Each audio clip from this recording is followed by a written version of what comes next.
Ayan guys, nangutang na naman tayo sa Victoria's Secret. Kasi ngayon may sale sila.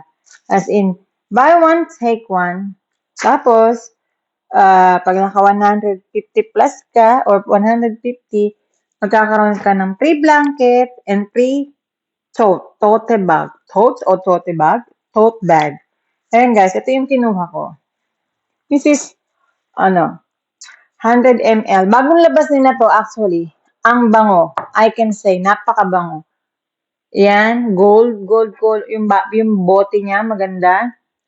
Ayan, pareha sila ng, ng ml. Kaya, talagang iniintay ko talaga ang buy one, take one. Tapos, ito naman ang panlalaki. Mabango din siya. Pero mas mabango to. Platinum. Ayan. This is 50 ml. Kasi may pagbibigyan lang ako niyan. Tapos, ito pa pala yan. So, bombshell mabango din. Pero mas nabanguhan ako sa ngayon dito sa gold. Ayan guys, kaya ang haba ng pila kanina. Ang daming bumibili ng ganyan. Tapos, ito yung tote. Tote o tote bag, how to say. Sana siya, no? Revisable yun. Ayan. Ayan guys, malaki Malaki. Sana ginawang itim para hindi dumihin. Libre na nga, maano pa. Tawag dito. Maarte pa. Tapos ito yung isa. Ayan. Kasi mahilig akong humilata sa supa. Kaya meron na akong pansupa. 'Di ba? Inabot siya ng total of, meron pa palang dalawa na pinangregalo ko. Ayan. Sa kasama ko. Tapos, syempre, meron pa rin bagong voucher. O, see?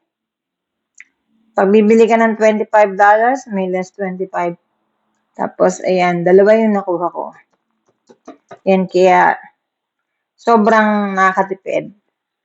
Yun, tapos, ginagamit ko yung credit card ko na Victoria, nagkakaroon pa ako ng rewards point. Tapos, may another voucher pa rin ako na-receive every month. Ayan, guys. Ayan. Utang is more. Utang is more. Utang is life. Hindi kasi, kaya ako gumagawa ng credit kasi mas nakakamura. May mga benefits siya. Ayan guys. And 100 na lang siya. May dalawa pang mawala eh. Bali, umabot lang siya ng 160.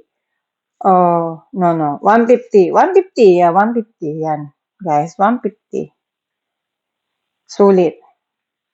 Yan, kaya mo voucher to come.